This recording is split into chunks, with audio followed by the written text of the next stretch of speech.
Hey, this is Jessica with Rock and Roll Industries magazine. Guys, go ahead and introduce yourselves. Mike Dean. I play the electric bass guitar. Yeah, I'm Woodrow, play guitar in COC. I play drums. That's his name. His name's Reed. Reed. Awesome, guys. So this can be part of our Barge to Hell report. Barge to Hell, the world's most extreme metal cruise. What makes you guys want to be a part of it? Well, personally, I saw that Napalm Death was doing it, so I decided that I would like to do it as well. That was it. Possessed were performing, and Municipal Waste. Yes. These are artists that we enjoy, so why not accept the invitation so that we might come here to play for the people with them. Anything to add? Huh? I was kind of skeptical about it at first, but it ended up being fun as hell. Yeah, totally. Yeah. Good experience. Got to hang out with a bunch of folks we'd known for a while. There's a couple bands I'd never seen before.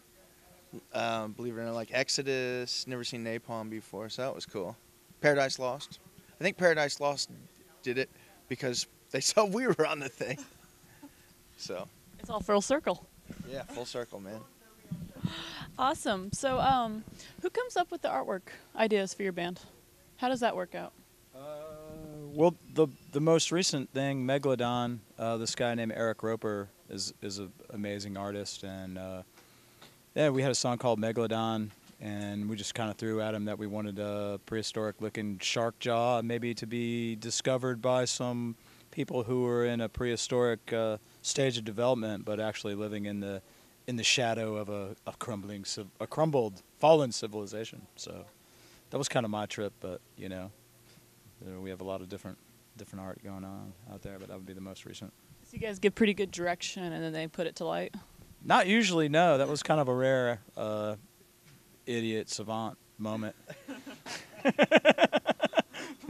Which is why I brought it up, because it was actually the one example of that I could cling to. But no, usually somebody will listen to our lyrics or something, maybe come up with a little, or we'll just have a dopey photograph of the band or something like that.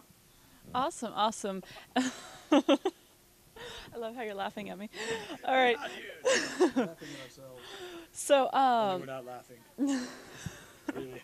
Inside. We're crying inside. So when it comes to the songwriting process, how do you guys do that? How does that come about? Is it one member that starts with the riff, or? Well, here recently, it seems like all three of us have been coming up with several riffs, and we get together and huddle up in a room and start throwing them all in a blender. And for instance, Mike Dean will have the majority of a song written, and he'll go like, well, I got this much.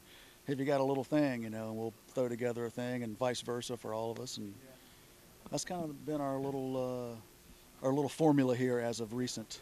Seems to be working okay. Definitely. Anything you want to add? I heard some yes. Yes, no, I concur. Awesome. Yourself?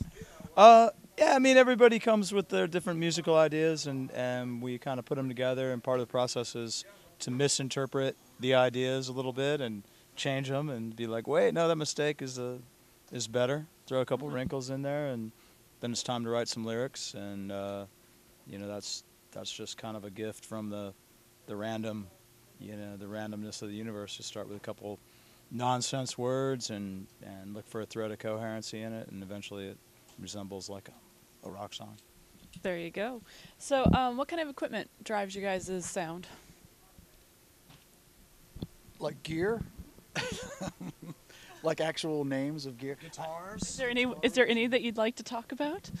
You know, there are some. Most of our stuff that we enjoy playing through is kind of vintage, including most of the instruments. You know, and occasionally whenever we do fly-in dates or like this cruise, there's rental gear there that we have to see if we can make sound like the gear that we like, and sometimes we pull it off, you know, pretty good. But some of our stuff is kind of old and ancient and about halfway worn out, but it's still hanging in there.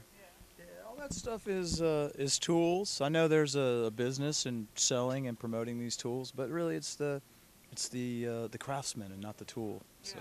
So you can get by with a lot of leeway there. But like you said, old tube amps. I think Mr. Mullins had his drums for like 30 years, practically. They're nice. Drums are Japanese. Yeah.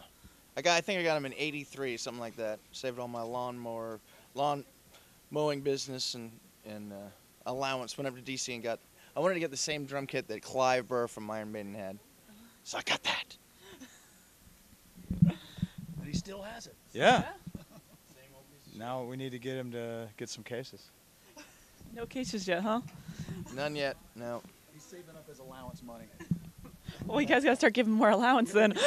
More allowance, that's right. That's what he says too. So you guys have had a busy year. Tell me about some of the stuff that happened this year for you guys. Well, we had 2 new releases come out in the same calendar year, which is very unusual for us, but we're very happy about. We had a self-titled full album, came out, I guess, in March, and then we just now had a 5-song EP, Megalodon, came out. Plus, we reissued our debut album, Eye for an Eye, so it's been kind of like a triple release year almost for us, and we're already thinking about another record, believe it or not. It's kind of in the back of our minds, you know. And Mike Dean's already got several riffs written, as a matter of fact. Yeah, you know, they're in the iPhone, you know, or the whatever, the voice recorder. Those are nice. We use those when we back up our sound for the recordings. Sure, yeah, you know. Yeah. So how about 2013? What's that have in store for you guys? Hopefully we're going to go to South America. Well, we haven't been yet, no. We've been around for 30 years, haven't been down there yet, but that'd be pretty cool. We got a lot of fans down there, supposedly. If you believe the data on Facebook, the second most popular city for fans of COC that look at Facebook anyway is like Santiago, Chile. Really? Who knew? Apparently, yeah. Yeah, so So you got to make a trip out there to give them a live show. we gotta travel to South America, see what's going on. Anything else in the works? Like we said, we're going to record an album and do a bunch of touring and maybe do another one of these. Who knows, man? We'll see. Very cool. If they'll have us back. None of us have been put in cruise ship jail yet. That's a positive. Yeah, but although the first fan that recognized us on the boat is currently in cruise ship jail. Is he the one that left already? Did he leave? Did they make him leave? They sent him off at port. Oh, excellent! I Wow. didn't know that, but it makes sense. Well, is there anything else you wanted to add before we conclude this interview? Thanks for having us. No problem. His mama raised him so polite. Well, we are from the South, so that, you know, that. Yeah, Really? because everybody knows they don't have politeness anywhere else. That's right. All right, guys. This was Jessica of Rock and Roll Industries. Rock out.